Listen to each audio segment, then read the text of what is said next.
Bonjour à tous, vous le savez, le 20 décembre, c'est bientôt l'occasion pour nous de redonner du sens à cette date importante dans notre histoire. Le saviez-vous, ici à Saint-Denis se trouvaient des camps d'esclaves. Laurent Waro est historien. Alors ici donc on est entre le quartier de la Souhausse et le quartier des Camélias. Et cet axe-là, derrière moi, en fait, on a un petit ruisseau qu'on appelle le ruisseau des Noirs. Ce ruisseau-là, en fait, il est important parce que de part et d'autre de cet espace-là, on avait à l'origine des camps.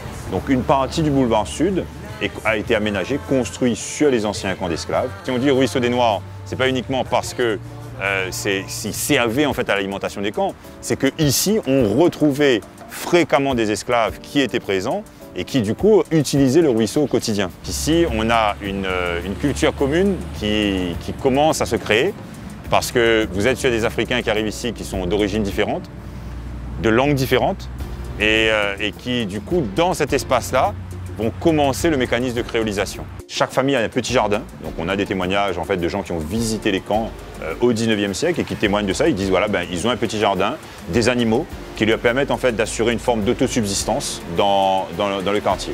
Donc ce qu'ils réussissent à capitaliser là, en fait, c'est presque une sorte d'héritage qui leur permet de survivre au quotidien, quoi, hein, de passer des phases plus dures de leur quotidien d'esclave.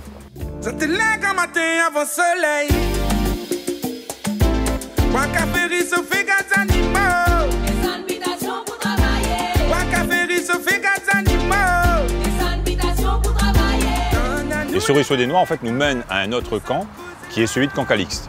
Alors qui est assez intéressant parce qu'il est de forme rectangulaire. En fait, quand on superpose la carte ancienne du 19e au quartier, on est toujours sur le même tracé. C'est ça qui est intéressant.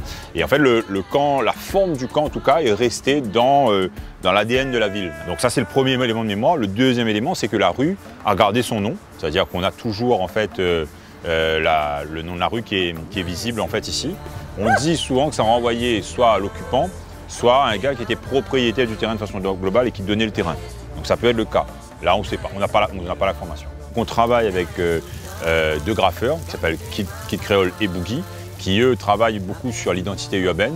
Et en fait l'idée c'est à travers leur action de pouvoir avoir une carte redessinée. C'est-à-dire qu'on part de la carte d'aujourd'hui et sur cette carte d'aujourd'hui on va remettre en évidence en fait, les zones qui étaient occupées par les camps. Ce travail-là en fait, il va être édité en fait, pour le 20 décembre et l'objectif en fait, c'est qu'il soit diffusé au plus grand nombre, aux scolaires, aux parents d'élèves, aux dionysiens de façon générale, de façon à ce qu'eux-mêmes puissent s'approprier le territoire, mais peut-être d'une autre façon. L'idée de s'inscrire dans l'histoire de Saint-Denis, de rentrer dans l'ADN de la ville à travers ce document-là qui permet en fait d'utiliser la ville comme un livre d'histoire.